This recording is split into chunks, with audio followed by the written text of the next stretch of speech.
تئاتر که کلید خورده چجوری کلید خورده، چه اتفاقه؟ مگه اینکه شما تمام اون 4 قسمت رو که تئاتر آیینی است و تئاتر بورژوا است و که تئاتر مرگاوره، ددلی هست در انگلیسیش که فرانسوی بورژوا چیز کرده، ترجمه کرده، چون لغت معنی تو فرانسه پیدا نمیشه.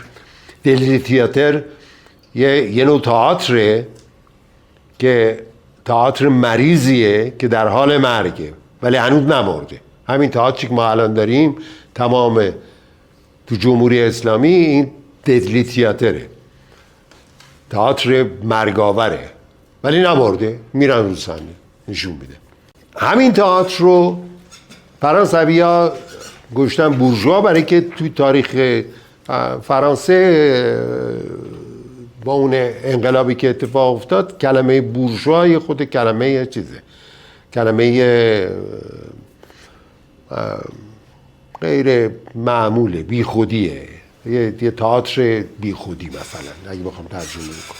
به هر حال میگه این کلید میخوره و بعد شما اگر که بخواین بفهمین که این تئاتر چطوری کلید میخوره، چطوری سازماندهی میشه، کافیه که مثلا یکی از تمرینایی که ما میکنیم میگم آقا خانم یا آقایی که تو داری از صحنه رد میشی، اون تمرینی رو که داری انجام میدی اون تمرین رو با یه تفکر دنبال کن. تفکرم به این صورته که مثلا مثال میزنیم که آقا یا خانم شما اگه که وارد صحنه بشی و با معشوق دعوا کرده باشی، معشوق تو رو ترک کرده باشه، حالا یا زنت یا شوهرت یا نامزدت هرچی، یه حالت به خصوص داری که با اون حالت رد میشی. اگه که با دوستت اومده باشی و الان وارد صحنه میشی، تصادف کرده باشی، دوستتون تصادف مرده باشه، یا حالت دیگه داره، راه رفتن تو و عمل و عکس العمل بدنی تو یه حالت ثانوی داره، یه حالت دیگه ای داره. اگه که فرض کنیم اینجا، برای که میدونید تئاتر تمام تخیله، تصوره، اگر که شما صحنه رو تصور بکنید که مثلا خیابون شانزلیزه است، جاده قدیمی شمرونه مثلا که پر از مغازه‌های لوکسه، من دارم تو اون خیابون راه میرم اینجا روی صحنه، دنبال مثلا کفش و کلاهی میگردم، کراواتی میگردم، نمیدونم وسیله‌ای میخوام بخرم، یه جور دیگه راه میرم. یعنی عکس بدنی ما روی راه رفتن ما، روی نگاه ما، روی عمل دست من، روی سربرگردوندن من، روی حرکت نشستن و بلند شدنم، افتادنم، تمام اینا تاثیر داره. من اگر مثلا فرض کنم بیام رو صحنه و یاد مادرم باشم، یه جور راه میرم، یه جور فکر میکنم. اگر که مثلا بیام رو صحنه یه فکر عرق زده باشم، یه جور دیگه شنگولم، یه جور دیگه راه میرم، یه جور دیگه عمل میکنم. تمام اینها یک حرکت بدنی، حرکت حسی، یک عکس العمل تئاتری هست که این رو ما از اون چیز اولیش شروع میکنیم که آقا تو که بازیگر هستی کافی نیست که فقط و فقط جملت رو حفظ بکنی و بیا جمله رو صحنه بگی. اون جمله باید با یک حرکت بدنی، با یک حس بدنی، با یک عکس العمل بدنی، با یک تعادل بدنی، با یک ژست بدنی که تمام اینا تمرین داره همراه باشه که اونها هم گویایی داره. یعنی در واقع تئاتر فقط دیالوگ نیست، عمل بدنی هم هست، فقط بیان کلامی نیست، بیان بدنی هم هست. حالا این دو مورد اساسی رو الان ما داریم مطرح میکنیم، ولی خیلی از مسائل دیگه هم هست که توی این کلاس ها مطرح میشه. برمیگردم به همون سوالی که شد. کلاسایی که من اینجا دارم، اولا من کلاسامو آوردم خونه به خاطر اینکه من مشکل داشتم با خانه هنرمندان، مشکل داشتم با تئاتر شهر، مشکل داشتم با دوربین اینا، برای که ماها هم دهه 40 و هم با آدمایی که کار کردیم همه به اون فهموندن که تئاتر مثل چیز میمونه، تئاتر مثل یه خانواده میمونه. شما با زنتون با معشوقتون نمیرین توی رخت خواب بعد در اتاق خوابتون هم باز بذارین بگین بفرمایید هر کسی میخواد تشریف بیاره تماشا کنه.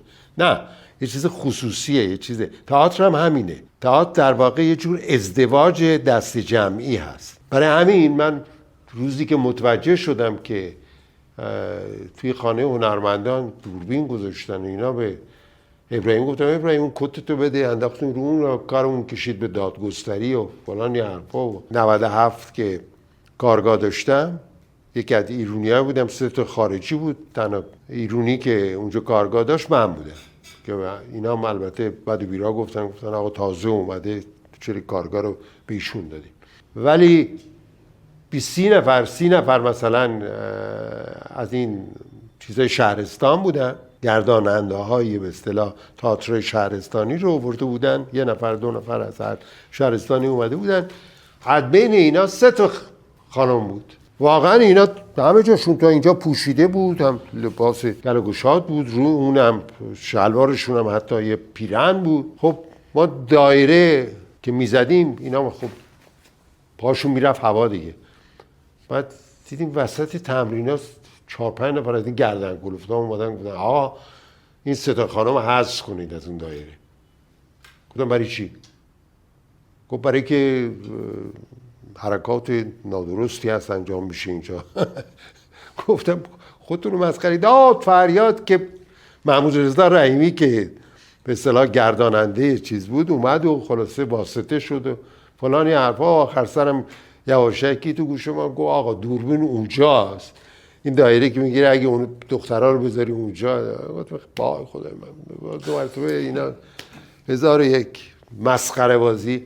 خلاصه من این مسائل توی تئاتر شهر و چیز که اتفاق افتاد توی خانه هنرمندان، بقیه خانه هنرمندان هم تعریف نمی کنم برای که واقعا اینا که از دادگستری اومدن خودشون نشستن و جوک تعریف کردن و نمیدونم آقا هم گفتن که نه قانون اینه نمیشه چیز بکنی.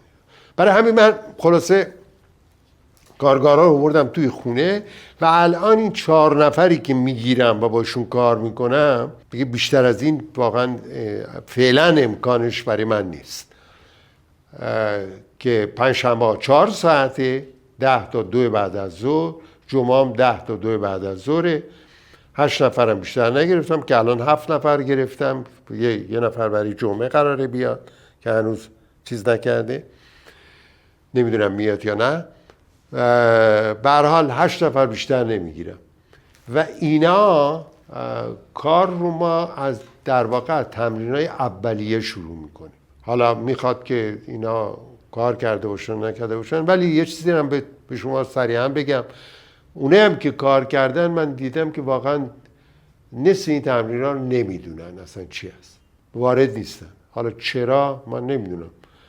به هر حال یکی از دلایلش که من متوجه شدم این بود که مثلا یه دفعه ما رفتیم دانشگاه با رحمت امینی و اینا داشتیم صحبت میکردیم که مثلا یه کارگاهی بذاریم برای دانشجوها این حرفا. من با دانشجوها که صحبت میکردم بهشون گفتم که خب مثلا شما چی بهتون یاد میدن؟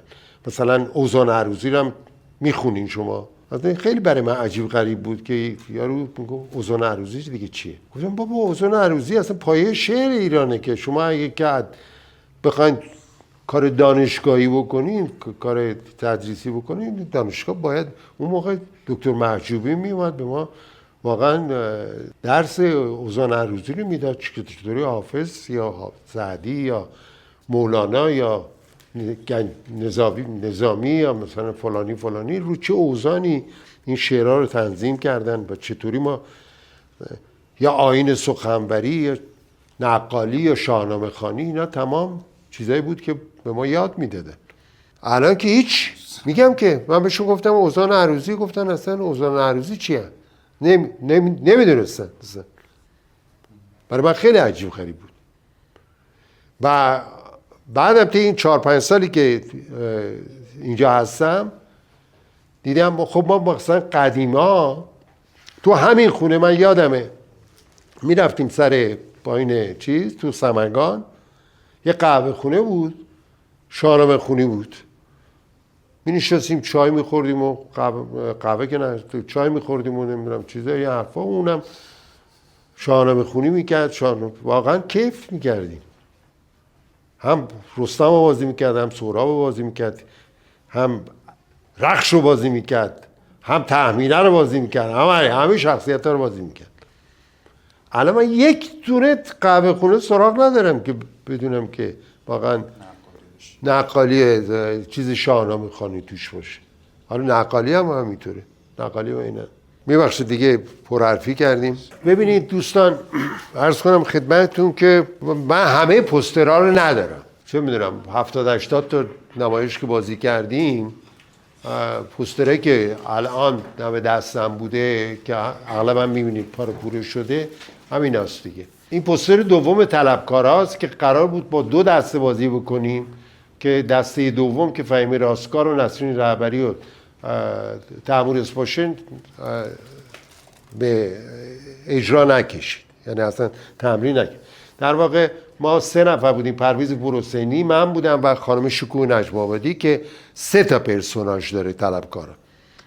این یکی از نمایش. البته اولین کاری که ما کردیم، میدونید که جشن هنر شیراز 1346 بود که جشن هنر شروع کرد به کار کردن. جشن هنر که شروع کرد به کار کردن، خدا اینقدر داستان زیاده، داستان تو داستان خیلی سخته اینا رو گفتن. جشن هنر که شروع شد در سال دوم جشن هنر، یعنی 1346 بود که جشن هنر اول بود. 1347 2 تا نمایش. در جشن هنر اول هیچ نمایش ایرانی نبود، اصلا نمایش کمتر بود، به خاطر اینکه اختلافاتی پیش اومد که اون سال نشد، بیشتر تکیه روی موسیقی بود. سال دوم 2 تا نمایش بالاخره اینا چیز کردن، برای که دعوت کرده بودن از سمندریان، از آقای عباس جهانمرد، از حتی من یادم آقای اسکویی، خیلی ها رو دعوت کردن. اینا نیومدن برای کار کردن. حالا چرا نیومدن من نمیدونم واقعا، چون من جزو شوراها نبودم، جوونی بودیم 21-2 ساله، ولی دنبال میکردیم قضایی رو، دنبال هم میکردیم به خاطر اینکه اون موقع تئاترهای ما تئاتر چیز بود دیگه، تئاتر مثلا 25 شهریور که الان اسمش هست تئاتر سنگلج، تالار مولوی بود، تالار فرهنگ بود خیابون حافظ، نیاوران، که یک تئاتر تابستونی هم اونجا درست کرده بودم که مثل که یه الان هست هنوز استفاده میکنه. به هر حال ما این چیزها رو خیلی جوان بودیم دیگه، 19 سال 20 سال داشتیم، میرفتیم میدیدیم مثلا فرض کنید میرفتیم تئاتر 25 شهریور و میدیدیم کلاه مخملی و نمیدونم خونه های گلی و نمیدونم چوبق میکشیدن رو صحنه و از این کارا میکردن. اتفاقا همون موقع هم یا آقایی به اسم شاهین سرکسیان که نمیدونم معرف حضورتون هست یا نه، ایشون هم اومده بود و میگفتش که تئاتر ایران باید از اون سنتای چیزش، سنتای به اصطلاح نمایشیش، حالا اگر که اسمش رو نمایشی بذاریم، از اون سنتای معمولی جامعهش فراتر بره. یعنی ما باید تکیه بکنیم به شعر فارسی، تکیه بکنیم به شاهنامه، تکیه بکنیم به فرهنگمون، تکیه بکنیم به نقالی، آیین سخنوری، ولی تمام اینا باید شکلی پیدا بکنه که این شکل منجر به همون چیزی بشه که من خودم بعدها در جشن هنر پنجم، اون موقعی که برای اولین بار فضای خالی پیتربروک ترجمه شد، تازه فهمیدم که اون حرفا اصلا چی بوده، اون حرفای آقای شاهین سرکسیان. حرفاش اگر بخوام خلاصه بکنم و سادش بکنم، در این خلاصه میشد که آقا تئاتر ضمن این که یه اکت، یه عمل وابسته به فرهنگ هست، باید یه چیز داشته باشه، یه برد فرهنگی و حسی و عملکرد ارتباطی داشته باشه و این عملکرد ارتباطی رو بروک در کتابش توضیح میده که یه عملکرد فرهنگ، یه عملکرد مثل موج هست. ما تو صحنه اتفاقی میفته که یک امواج نامرئی میاد به طرف تماشاچی، ما این امواج رو نمیبینیم ولی حسش میکنیم. عملکردش با بازیگران رو صحنه‌ان که دارن حرف میزنن، عملکرد بدنی دارن، عملیات حسی دارن، عملیات تبادلی دارن، استتیک صحنه‌ای دارن و بقیه بیان صحنه‌ای هم یا طراحی صحنه یا طراحی لباس یا طراحی دکور و عوامل صحنه‌ای هست. تماشاچی هم که نشسته هیچ عکس العملی نداره، ولی ما میبینیم که تئاتری که توی صحنه اتفاق میفته و این موج اگر که موج واقعی باشه برسه به تماشاگر یا میخنده یا غمگین میشه یا هیجان زده میشه و در واقع اون اتفاقی که آخر نمایش میفته و اون دست زدن هست، اون انرژی هست که انویزیبلمان به طور نامرئی به اینا منتقل شده.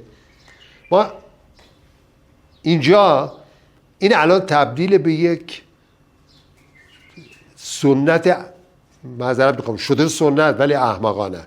یعنی ما این که نمایش که تمام میشه بد باشه خوب باشه هر چی باشه همه بلند میشن شروع کنه. آقا این باید حس تماشاگر باشه، خود تماشاگر باشه، اشتیاق تماشاگر باشه که این. برای که من واقعا مثلا یادمه یه نمایشی دیدم، حالا باز رفتیم میگم من هی دارم از یه شاخه به یه شاخه دیگه میبرم، امیدوارم این شاخه به شاخه پریدن من رو بتونید دنبال بکنید. این حس نامری رو یه مثال خیلی خوبی براتون بذارم. رفته بودیم فرانسه، یه نمایشی شاید اتفاقا علی رفیع هم بود، همون علی هم اون موقع دانشجو بود. ما رفته بودیم برای همین نمایش ناگهان، از پوسترها رفتم تو داستانه که دومین نمایش چیز بود توی تئاتر شهر. سالش هم میشه بفرمایید؟ بله؟ سالش هم میشه بفرمایید چه سالی بود؟ 1350. حالا برمیگردم به پوسترها، برمیگردم و توضیح براتون میدم. امیدوارم بتونم که توضیحات رو خلاصه مختصر بکنم که خیلی طولانی نشه. عرض کنم خدمتتون که خیلی دلم میخواد راجع به اون نیروی نامرئی یا به قول بروک انویزیبل براتون صحبت بکنم. نمایش که ما رفتیم، تمام گروه هم رفتیم، علی رفیعی هم بود، اون موقع ما فرانسه نمیدونیم، علی هم دانشجو بود اونجا فرانسه میدونست. نمایش چرخون بود، یعنی ما از یه نقطه به نقطه دنبال میکردیم. توی یه فضای خیلی بزرگی بود که محل نگهداری اسبای چیز بود که اینا تبدیل به تئاترش، که اسبای مال ارتش قدیم فرانسه، آخر اسبا بود که اینا تمیزش کرده بودن با سقف بلند و فلانی حرفا. و الان هم اونجا به غیر از اون تئاتر دو سولی که مال آریان موشکینه 5 تا دیگه هم همون آخرها رو تبدیل به تئاتر کردن که دیگه شهرداری تهران هم مترو آورده اون نزدیک، اتوبوس آورده، یعنی کمک میکنه که واقعا تئاتر را بگردن، مثل اینجا نیست که بی محلی بکنه. خلاصه ما رفتیم توی تئاتر دو سولی، تئاتر خورشید، و صحنه شروع اینطوری بود که یه آقایی که هنرپیشه خیلی فوق‌العاده‌ای بود، این البته الان دیگه با موشکین کار نمیکنه، این از روی چیز نقش یه عرب رو بازی میکرد که اومده بود به مارسی. مارسی هم یک بندر در جنوب فرانسه. اومده بود به مارسی، پولم نداشت، رفته بود میخواست یه هتل درجه 3 پیدا بکنه که بگیره بخوابه. حالا صحنه چجوری بود؟ از اون ته تا اینجا یک صحنه خالی هیچ هم نبود. این وارد صحنه شد، بعد یه خود این طرف اون طرف نگاه کرد، کفش پاش نبوده ولی ادای کفش رو در آورد، اومد شروع کرد چیز کردن.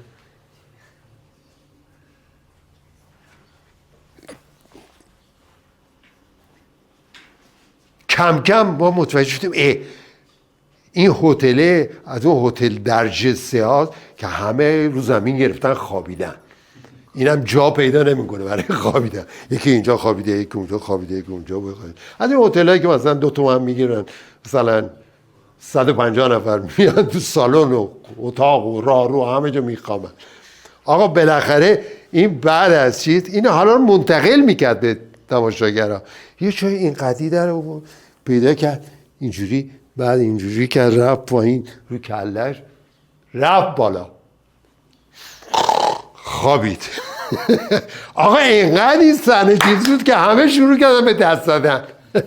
یعنی حسی رو به تماشاگر منتقل کرد و اکتی نمایشی یا چطوری بگم چیز نمایشی رو، صحنه نمایشی رو طوری منتقل کرد به روی خالی نریزین لطفاً، منتقل کرد به تماشاگر که تماشاگر شروع کرد دست داده. و این تنها دستی نبود که چیز بود. داستان مال این نمایشی که میگفتم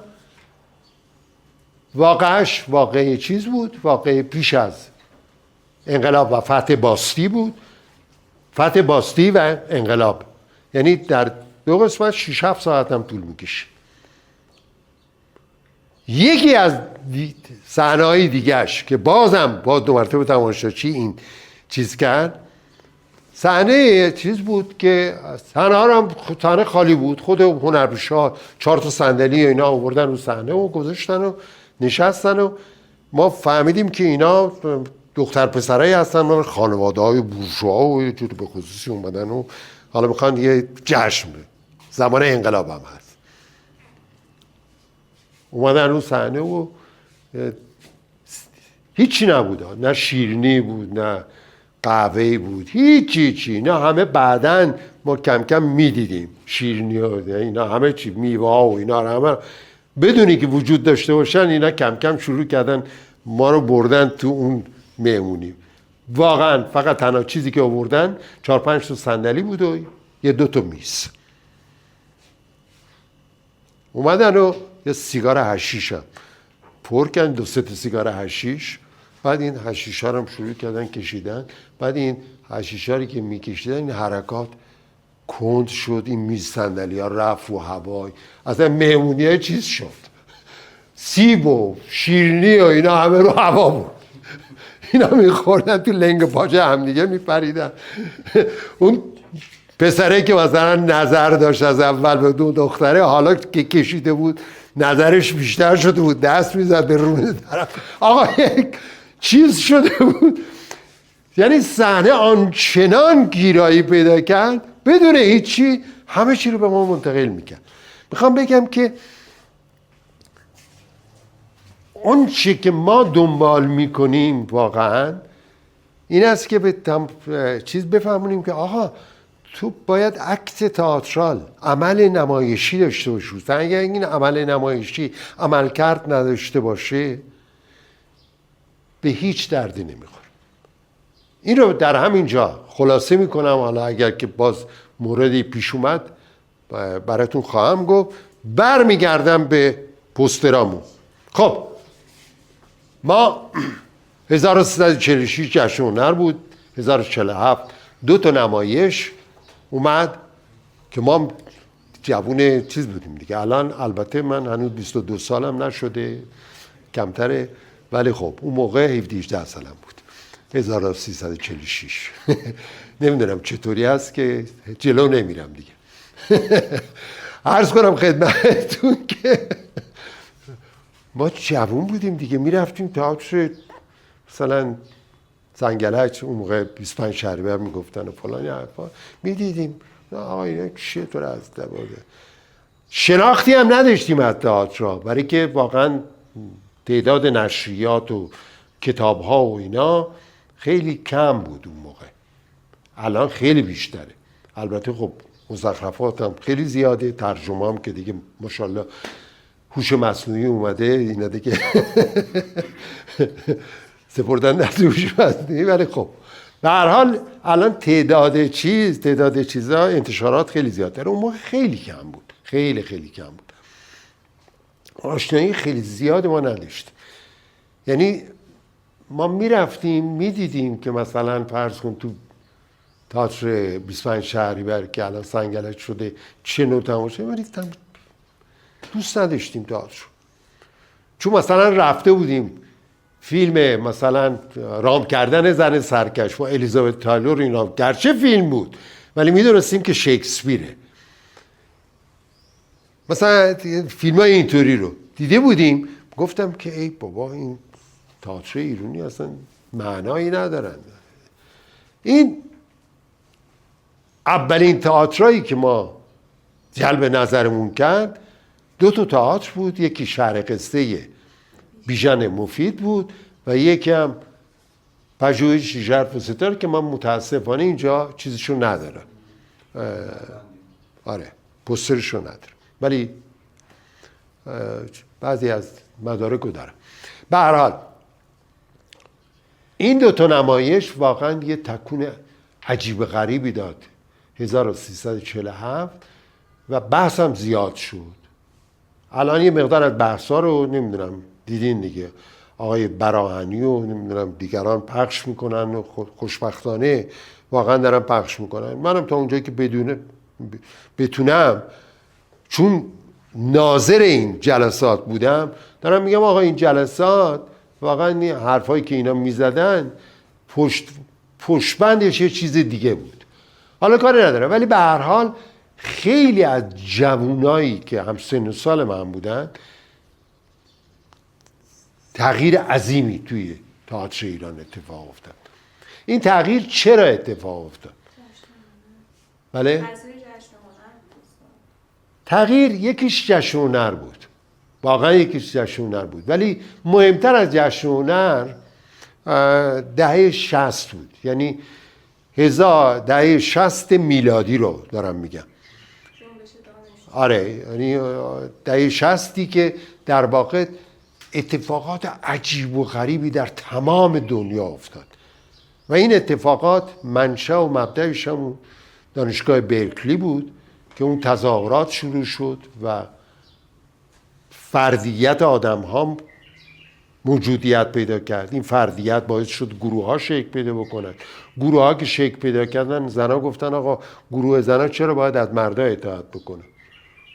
گروه سیاه‌پوستا گفتن آقا ما هم آدمیم، چرا نباید سوار اتوبوس سفیدپوستا بشیم؟ گروه اقلیت های مذهبی گفتن درسته که شما اکثرا چیز هستین، مسیحی هستین و کاتولیک هستین و پروتستان هستین و فلان حرفا، ولی ما که مثلا کلیمی هستیم و بودایی هستیم و فلان حرفا، ما هم دین داریم دیگه، ما هم باید به رسمیت بشناسیم.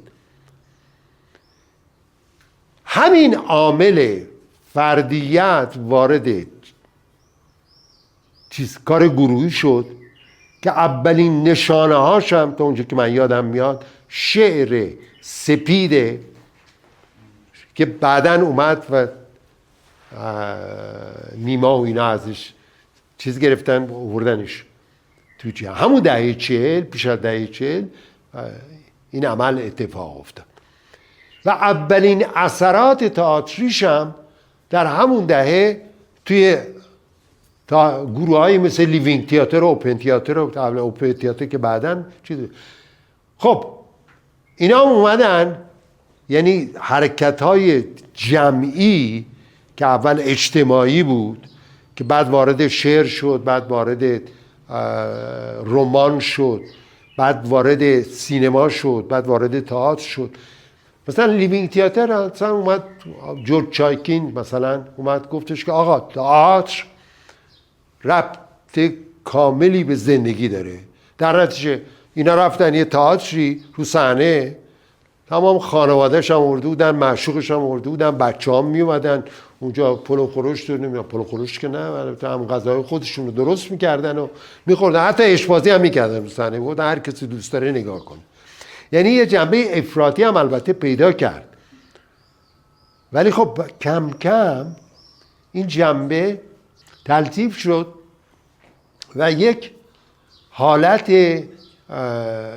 در همون دهه 60 یه حالت کارگاهی پیدا کرد. اون نوع تئاتری که در قرن 19 هم بود که یک نفر به عنوان کارگردان می اومد به اون همشا میگفت آقا حالا شما اینجا داد بزن، شما اینجا بیا جلو، اینجا فریاد میزنی، اینجا پیرنتو پاره میکنی، اونجا میری میخوری زمین، تو فلان کارو بکن، تو فلان کارو بکن. این شیوه تئاتر قرن 19 منسوخ شد و کار بداهه سرایی و کار گروهی سامان پیدا کرد. چرا این کار گروهی سامان پیدا کرد؟ برای که آدم‌ها فردیتشون مشخص شده بود. هر کسی میگفت من خودم یه موجودیت دارم. این موجودیت در جامعه معنا پیدا کرده بود. آدم‌ها دیگه گفتن ما نمیخوایم تابع کسانی باشن که آقا با نصر بودن و 2 تا جنگ جهانی اول و دوم و بدبختی‌ها و نمیدونم 1001 کوفت و زهر ما رو برای ما درست کردن. ما خودمون رأی میدیم، انتخاب میکنیم. حتی مثلا آدمی مثل جون باوز که خواننده چیز بود، تو همون دانشگاه برکلی رفت رو صحنه گفت آقا به شما چه مربوطه که من چه گیتاری میزنم چه شعری دارم میخونم؟ بذارین خود مردم تصمیم بگیرن. دوست ندارن ما رو، ما معذرت بخوایم فلان چیز شعر میگیم. اون موقع رسم بود گوجه فرنگی پرت میکردن رو صحنه، گوجه فرنگی پرت میکنن، اصلا نمیان تئاترون، بلند میشن میرن از تئاترون بیرون. بذارین خود مردم، سانسور نکنید. سانسور رو ملغا کردن و کار گروهی و خلاقیت فردی شکل پیدا کرد. این خلاقیت فردی که میگم شکل پیدا کرد فقط یه نفر نبود، فقط بازیگر نبود، خلاقیت طراح بود، خلاقیت طراح لباس بود، خلاقیت طراح نور بود، خلاقیت کارگردان بود. دیگه کارگردان نمیاد بگه آقا تو فلان. برای همین این پوسترها رو که الان دارین میبینین، این کاری که ما شروع کردیم، مثلا حالا اینجا کالیگولا رو ندارم، اون پشته، ما کالیگولا رو توی کاخ آپادانا اجرا میکردیم، بعد اومدیم تئاتر شهر اجرا کردیم، بعد تئاتر شهر رفتیم لهستان اجرا کردیم، از لهستان رفتیم ونزوئلا اجرا کردیم، ونزوئلا اومدیم، یعنی جای مختلف اجرا میکردیم. ما که یه صحنه به خصوص که نداشتیم، هم از اون موضوع شما چطوری این میزانسنا چجوری. ما یک چارچوب داشتیم که این چارچوب خلاقیت تئاتری بود. برای که مثال عینی میزنم براتون که متوجه بشین که این چارچوب معناش چیه. ببینید ما اگر که دموکراسی رو بخوایم عملی کنیم تو ایران، دموکراسی یه چارچوب داره، باید اون چارچوب رو ما احترام بهش بذاریم.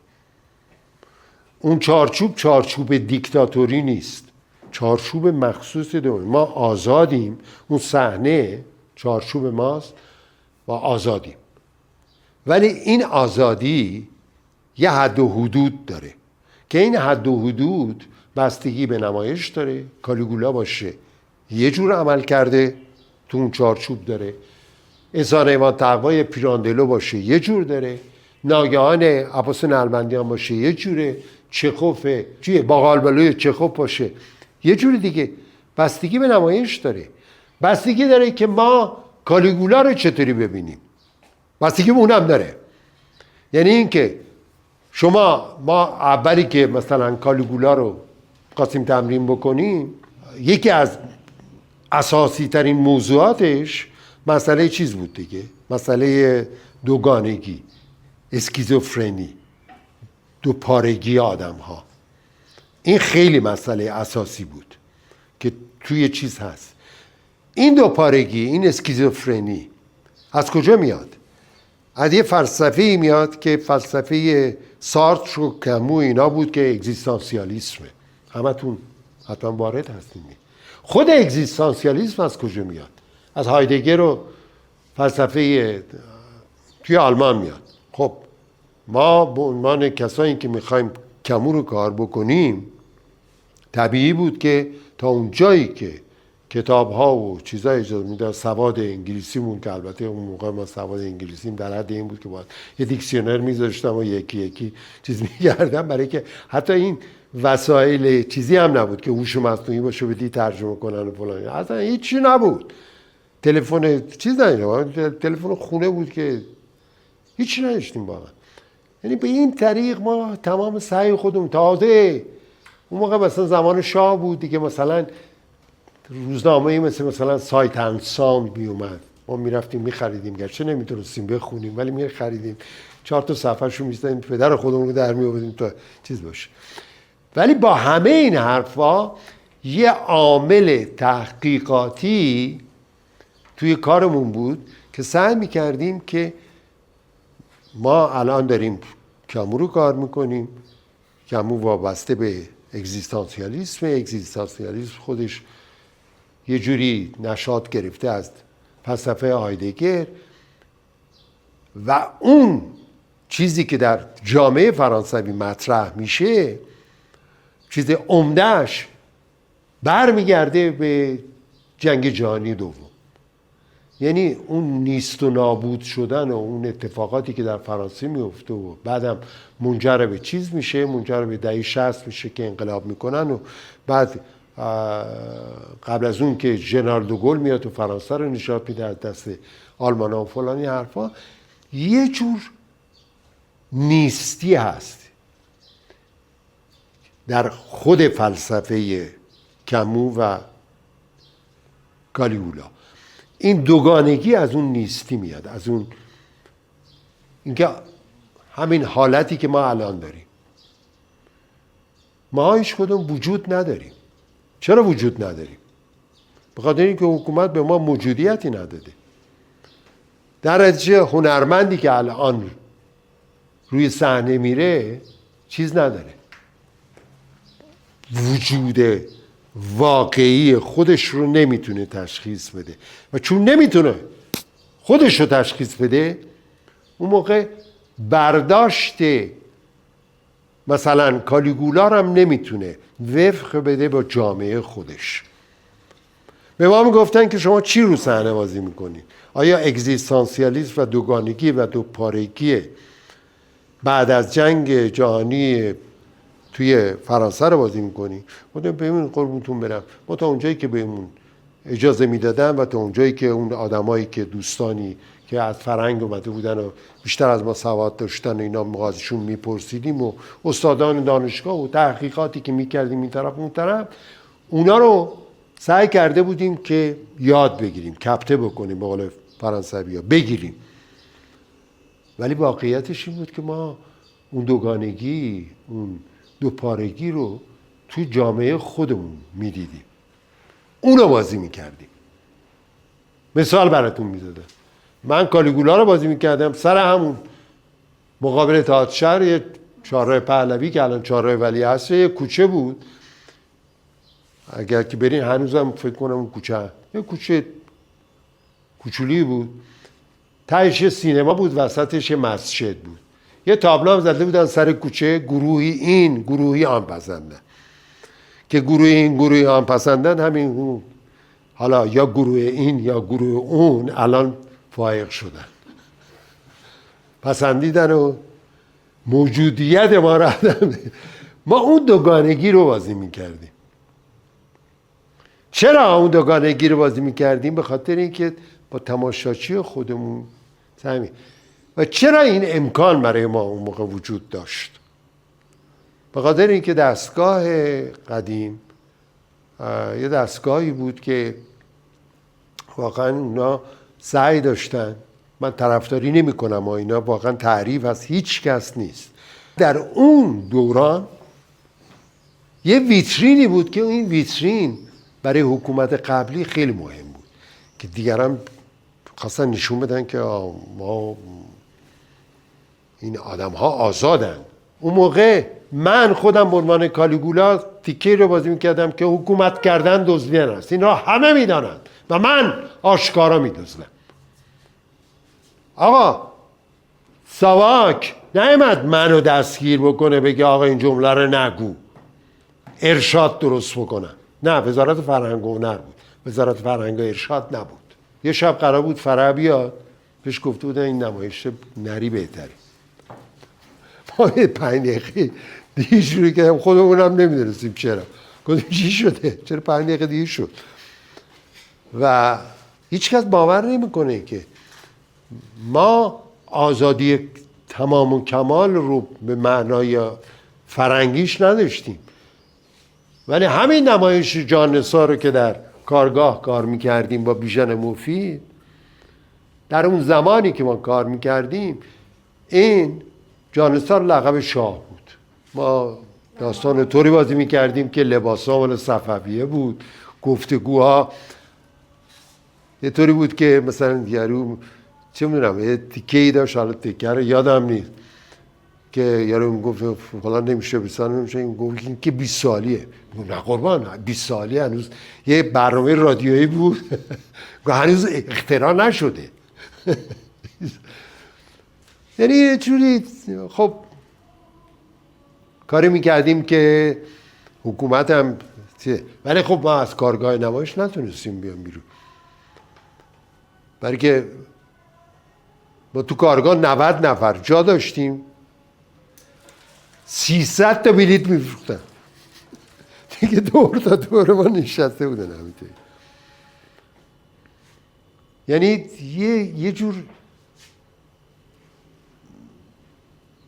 آزادی هم به آدم ها داده میشد، هم آزادی که موقعی که خانم نادره رضایی از من خواست که برم جزو چیز بشم، جزو شورای سیاست گذاری، من به دوستان گفتم آقا من حرفای خودم رو خواهم زدم. آقا این ارشاد رو بردارین از وزارت فرهنگ و ارشاد. ارشاد کار هنرمنده. شما اگر که این جنبه ارشاد رو از هنرمند بگیرین، اون رو تبدیل کردین به مطرب. البته که طرب کان ماست، ولی تو اون طرب ما مرشد هم هستیم. بالا جلسات شروع میشد، یه چنین صدایی که الان شما دارین میشنوین که فقط صداست، ما میشنیدیم.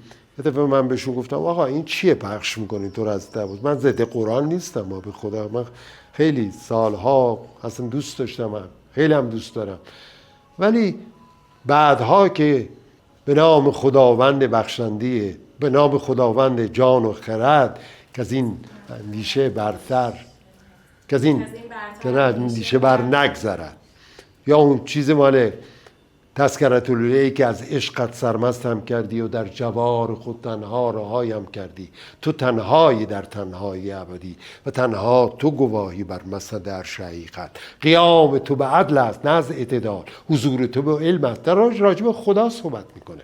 گفتم من با خدا ارتباط بیشتری با این تذکرة الاولیاء و شاهنامه دارم. والا به خدا من میرم سر این ایستگاه تاکسی میگم آقا این بلندگوی مسجده چی داره پخش میکنه، شما میفهمی؟ گفت والا ما هیچ کدوم نمیدونیم چی پخش میکنه. واسه حتی یه ازون خوبی هم که کلا ساختن تو این سالا ازون آقای معظم زاده، اونم پخش نمیکنن. یعنی قشنگ میگم مردم چی رو دوست ندارن، حتی تو امور مذهبی چی رو دوست دارن اونو میگیرن، بعد هر چیزی غیر از اونو ارائه میدن. من میگم حالا همین از اون معظم زادم که خوبه، غروبا همینو از مسجدا پخش کنید که یه ذره احساس داره، عاطفه داره، آدمو درگیر میکنه. حتی تو مسائل مذهبی انگار عناد دارن با مردم، با سلیقه عموم. ببینید این عناد رو خب یه جنبهش واقعا مال برمیگرده به تجزیه و تحلیلی که مسئله اجتماعیه. مثلا اینا اصلا متوجه نیستن که آقا یه مثال خیلی ساده من بدنم. من هر سال میبینم که شعاری داده میشه که پیشرفت اقتصادی، امسال سال نمیشه اصلا. آقا یه نفر نیست به اینا بگی که آقا پیشرفت اقتصادی با پیشرفت فرهنگیه. یعنی اگر که عقل آدم ها دچار دانش نشه، پرورده علم و چیز نشه، اون موقع دست آدم ها و تخیل آدم ها نمیتونه کار بکنه. آدم ها با مسئله فرهنگی هستن که تخیل پیدا میکنن، قدرت توانایی اختراع پیدا میکنن، توانایی ابداع پیدا میکنن در هر رشته‌ای، فرقی نمیکنه. شما شوفر تاکسی باش، موقعی که با فرهنگی، من تو فرانسه واقعا تعجب میکردم، وارد چیز که میشدیم یارو از ژان ژونه حرف میزد تاکسی چیه. به همین دانشجوهای من بگو آقا یه شعر مثلا از خیام، یه رباعی از خیام برای من بگو اینا نمیتونه. خب اگه این نباشه امکان ابداع اقتصادی نیست، امکان ابداع اجتماعی نیست، امکان تخیلای مغازه و نمیدونم کتاب فروشی و اینا، این ابداعات وجود نخواهد داشت و اقتصاد عمل کرد نخواهد داشت. استاد زمانی که اشاره کردیم که فردیت هولوحش سال 46 گفتین که فردیت شکل گرفته بود و آدم‌ها خلاقیت خودشون رو میتونستن تو فردیتشون کشف کنن و پیدا کنن. برای من این سوال پیش میاد که با توجه به این مسئله چطوری میتونستن انقدر خوب کار گروهی رو با هم هندل کنن و انجام بدن؟ چون معمولاً توی این شرایط وقتی خصوصا تو جوامع ما وقتی این اتفاق میفته فردیت شکل پیدا میکنه، یه جوری در واقع کار گروهی کمرنگ میشه، انگار که فرد محوری خیلی بولد میشه. چطور میشد که یعنی چه اندیشه‌ای وجود داشت، چه در واقع هسته اتصالی بین این هنرمندا وجود داشت که میتونستن در عین حفظ فردیتشون در خدمت یک کل منسجم باشن؟ ببینید فردیت که شکل پیدا میکرد فردیت عقلی بود، فردیت اجتماعی بود، فردیت کتاب خوندن بود، فردیت و تمام اینا علاوه بر این که شما رو نیرومند میکنه، مثل کار ورزشی کردن دیگه. طبیعیه که شما کار ورزشی که بکنین راحت‌تر راه میرین، راحت‌تر ارتباط برقرار میکنین فلان. اون عقل هم همین اتفاق باش میفته. یعنی اینکه ما الان من مطمئنم همه ماها متوجه شدیم که یکی از کمبودهای اجتماعی ما، اگر ما بی تربیتیم، اگه سیگارمون رو می‌نوزیم، اگه بستنی داریم میخوریم ته بستنیمون رو همینطوری می‌نوزیم کنار خیابون، داریم چه میدونم چیپس میخوریم، چیپس تمام میشه، آقا این چرا همچی میکنید؟ این واقعا به خاطر این است که اون عقل، اون ارتباطات مغزی تمام و کمال شکل پیدا نکرده. یه جور ما دچار بی فرهنگی هستیم. حالا اگر اینو بخوایم وصل بکنیم به تئاتر، توی تئاتر، حالا تو زندگی هم البته یه مقدار قوانین چیزی هست دیگه، مثلا فرض کنید اینا ایراد میگیرن روی مسائلی مثلا کتابای انسان شناسی، دیدین که چندین بار چیز کردن، یعنی ما گفتن که آقا این کتابا اینجاش گفته بشه اونجاش گفته نشه. چرا؟ برای چی؟ چه عیبی داره؟ چرا شما اینقدر واهمه دارین که مثلا فرض کن مارکس چی گفته یا کمونیستا چه حرفی زدن، یا عمل کرده این مارکس توی شوروی چطوری بوده یا توی کوبا چطوری بوده یا جاهای دیگه. دقیقا حالا اون دقیقا حالا این وارد فرهنگ خودمون خواهیم شد که این رو هم به خاطر اون که کتابای روابط اجتماعی، روابط انسانی رو به خصوص محدود کردن، این دیگه رابطه انسانی، رابطه چیز نیست. حتی اگه ما چیزم پیدا بکنیم، اون عقل و هوش و دانش هم پیدا بکنیم، اون ارتباط شکل پیدا نمیکنه. یعنی من چیز هستم به این آقا دم در ماشینشو گذاشته بود، من دیدم با خدای من طوفان شد، این ماشینش شروع کرد به جیغ و این حرفا زدن، اون چیزش رافت. خب من فکر کردم که مثلا 2 دقیقه 3 دقیقه 10 دقیقه طول کشید، یه رو دیگه داشته، واقعا گوشم کر میشد. رفتم دم در، بهش اومد، از اون دور دیدم داره میاد، یه هوا آشابه. گفت سلام. من جواب ندیدم بهش، عصبی بودم، گفتم چی بهش بگم گفت سلام دارم میکنم. گفتم بی خودی داری سلام میکنی، کر شدم از چیز. گفت شما چه کاره این که کر شدی؟ گفتم یعنی چی کارم؟ گفت درس خونده ای؟ گفتم بله دکترا دارم. گفت منم دکترا دارم. گفتم اگه دکترا داری پس چرا نمیبری ماشین تو زودتر خاموش بکنی؟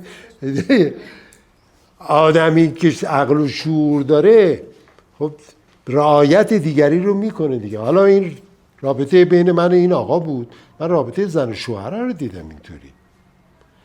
هر دو مثلا آدمای تحصیل کرده ای هستن ولی چیز نیست. حالا بگذار رعایت حقوق کیه؟ خیلی عجیبه تو ایران. بله خیلی عجیبه. کسی رعایت حقوق دیگران اصلا انگار نیست. اصلا انگار یاد ندادن از پایه. نیست، به خاطر اینکه کمبودهایی رو ما جبران نمی کنیم. ولی من برگردم به سوال شما و برگردیم به همون مبحث تئاتر و بگیم که حالا جامعه ما توی روابط عمومیمون، تو کافه، توی چه میدونم خواهی بری پول برق بدی، برای میگه برو این طرف برو این طرف، بعد این شماره چنده، تلفن چقدره، آقا من میخوام پول برق ما بدم، بلم کنین اینقدر اذیت نکنین که بالا پایین من چیز نکنین. اون ممکنه که سخت باشه درست کردنش، ولی توی تئاتر ما یه مقدار امکان اینو داریم که حداقل از راه کتاب خوندن و از راه تمرینای تئاتری بتونیم اینو سامان بدیم. یعنی حداقل حالا اگر که تو جامعه رو نمیتونیم درست بکنیم، حداقل تئاترمون رو درست بکنیم.